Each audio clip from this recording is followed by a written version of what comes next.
अगर श्रोता ज्ञानी होगा कथा अपने आप बड़ी हो जाएगी, वरना केवल एक पंडाल देखने और चमक दमक देखने पहुंचेंगे तो कथाएं होती रहेंगी, सब चलता रहेगा, लेकिन परिवर्तन कहीं भी होने वाला कौन है? संत। वो है संत जो आपके मंदिर के अंदर बैठे हुए हैं। हम बदलेंगे, युग बदलेगा, वो है संत।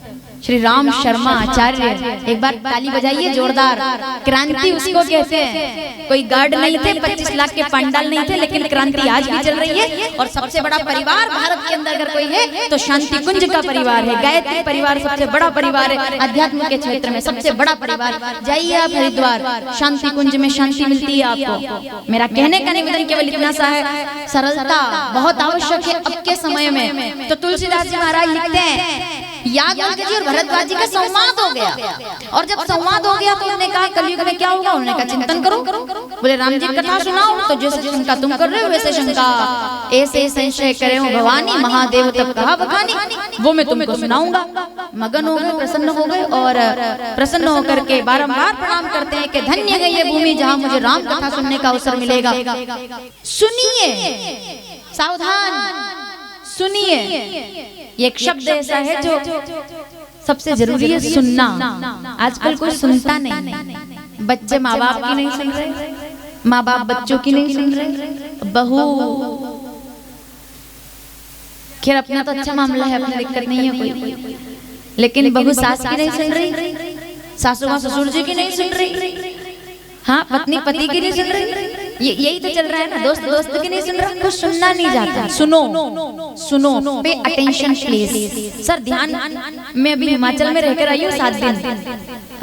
एक बहुत अच्छा मेडिटेशन शिविर था वहाँ पर। जो लोग ध्यान से जुड़े हुए हैं वो मुझसे आकर संपर्क कर सकते हैं, क्योंकि हम लोग रोज 2-3 घंटे अपना विपस्सना, जिसको कहा जाता है गौरी शंकर ध्यान, अनेकों प्रकार के ध्यान हम लोग करते रहते हैं। तो वो एक क्रम है ध्यान का। मैं 7 दिन हिमाचल में रहकर आई हूँ, यहाँ से आने से वहीं से सीधे मैं यहाँ पर आ रही हूँ। तो वो ध्यान का अपना एक अद्भुत आनंद है शंकर भगवान से जो हमको ध्यान मिला है आदि योगी से।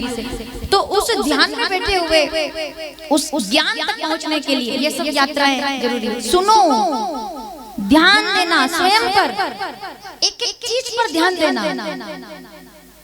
समझ रहे हो ना? केवल 5 मिनट की भूमिका बनाऊंगी बस मैं आपके सामने, और उसके बाद हम आगे बढ़ेंगे। ध्यान दीजिए, सुबह की रोशनी, सुबह के सूर्योदय से लेकर सूर्यास्त तक ध्यान दीजिए। आपका एक दिन बीत रहा है, आपका एक दिन निकला है, आज का दिन महत्वपूर्ण समय निकला है, उसी को ध्यान कहते हैं। तो याज्ञवल्क्य जी और भरद्वाज जी के बीच में संवाद हुआ, मैं सुनना चाहता हूँ, तो सुनिए। फिर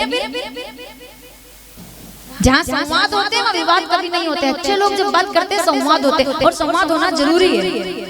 जिस घर में संवाद नहीं होते उस घर में कभी शांति नहीं रह सकती। ठीक है माता?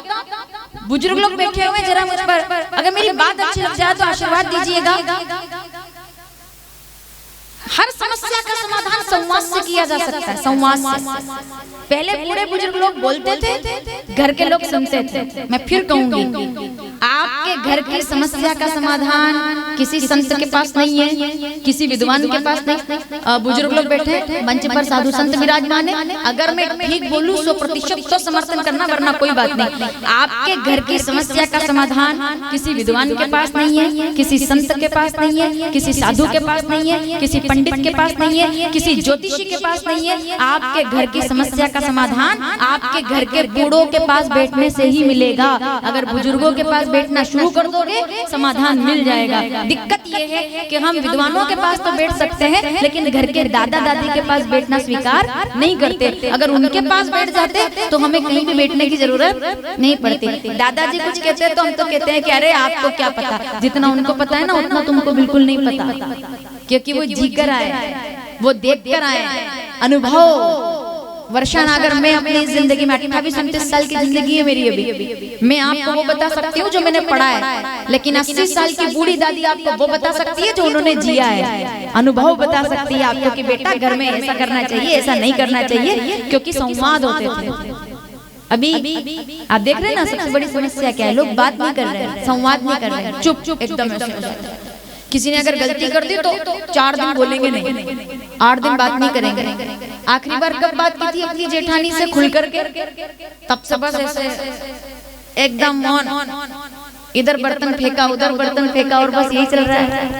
नहीं, हमारे यहाँ नहीं, दूसरी जगह नहीं चल रहा। क्या बताओ मुझे क्यों? क्योंकि बात कोई नहीं कर रहा। मैं पिछले दिनों अभी अहमदाबाद गई थी किसी कारण से।